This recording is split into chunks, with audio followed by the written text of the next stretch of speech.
NPS new pension scheme, ये एक retirement का नया तरीका है जो गवर्नमेंट ऑफ इंडिया ने अभी नया शुरू किया है 2009 में। हमारे एनआईएसएम एग्ज़ाम के पॉइंट ऑफ व्यू से ये टॉपिक बहुत इंपॉर्टेंट है, हमें कम से कम 3 से 4 मार्क के सवाल इस पर दिखेंगे। चलिए पढ़ते हैं। एनपीएस को रेगुलेट करता है PFRDA, pension fund regulatory and development authority.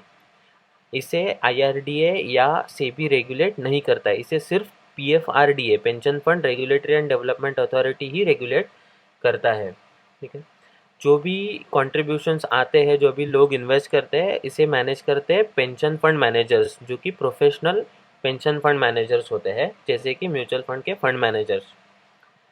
इसमें गारंटीड रिटर्न्स नहीं आते हैं, क्योंकि पैसा जो होता है वो 3 तरह के असेट क्लास में इन्वेस्ट होता है। उसमें से एक असेट क्लास जो है वो है इक्विटी, पहला।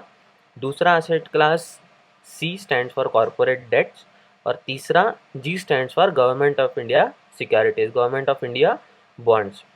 इसमें इक्विटी में 50% से ज़्यादा पैसा आप नहीं डाल सकते हो, ये कैप लगा के रखा है, मैक्सिमम कैप, उससे आप ज़्यादा पैसा नहीं लगा सकते हो।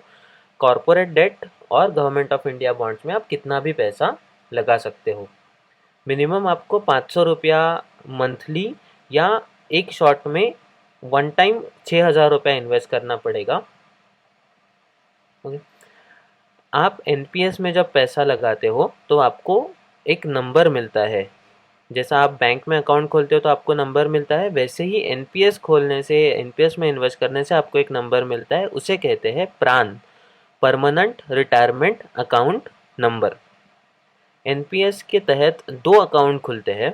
पहला अकाउंट उसे कहते हैं टीयर 1 अकाउंट। टीयर 1 अकाउंट वो होता है पेंशन अकाउंट, और दूसरा होता है टीयर 2 अकाउंट।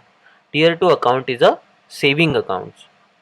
टीयर 1 अकाउंट से पैसा आप रिटायरमेंट से पहले नहीं निकाल सकते हो। टीयर 2 अकाउंट में से आप कभी भी पैसा निकाल सकते हो। टीयर 1 अकाउंट जो होता है वो आप अकेला खोल सकते हो, उस टीयर 2 साथ में खोलने की ज़रूरत नहीं होती है। पर टीयर 2 अकाउंट जो होता है वो आप तब तक नहीं निकाल सकते हो, तब तक नहीं खोल सकते हो जब तक टीयर 1 अकाउंट खोला जाए।